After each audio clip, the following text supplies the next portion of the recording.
Let's take you through our top story this morning, should we? The Police Federation for Northern Ireland says urgent answers are required after details emerged of a second major data leak containing the names of more than 200 serving officers and staff. Well, this comes after the worst security breach in Northern Irish history, where the names and locations of the entire force were mistakenly put online for 3 hours. Let's talk to our Northern Ireland reporter, Dougie Beattie, who joins us now. I mean, Dougie, the fact that there has now been reported a second data breach, this has put an awful lot of pressure now on the Chief Constable.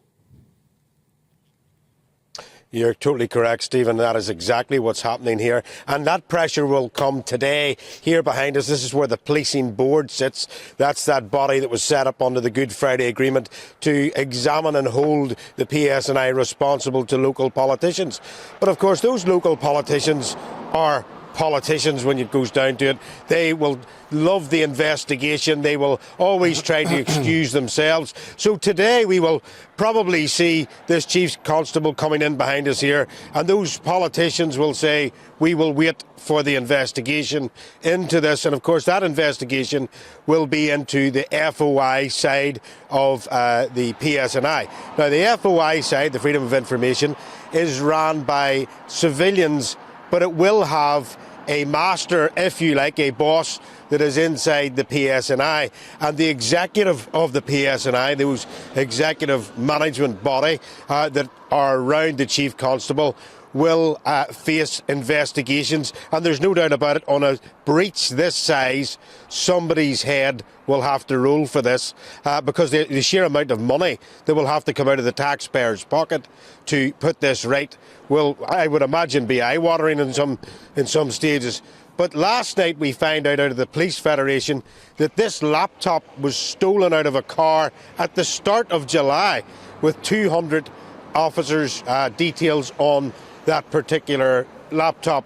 Now, if you're doing jigsaw data analysis and you're putting stuff together, those bits and pieces of data that were released yesterday, along with the stuff out of the laptop, could put a lot of officers in a lot of danger. You've got to remember the threat level here is at severe.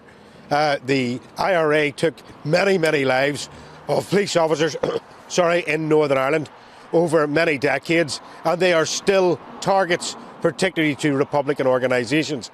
So as much as all eyes will be on the policing board here today, I think we will hear a lot of political bluster, but really there is a scheduled meeting of the Police Federation, and that is the body that looks after rank and file officers, and they will be pushing for, number one, answers of the Chief Constable and his executive body, and number two, they will be laying down what they want out of this and how quickly they want it, because one of the biggest problems with rank and file officers is that they are very frustrated about how long disciplinary actions are taking, how much paperwork is in them, and how quickly, much quicker that can be done, so as officers aren't left hanging with court cases.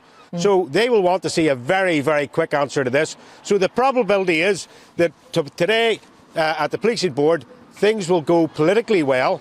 There'll be a lot of bluster, but the Police Federation this afternoon is the place to watch, and there we think they will probably take a similar line, but they will want it done within a matter of weeks, not months.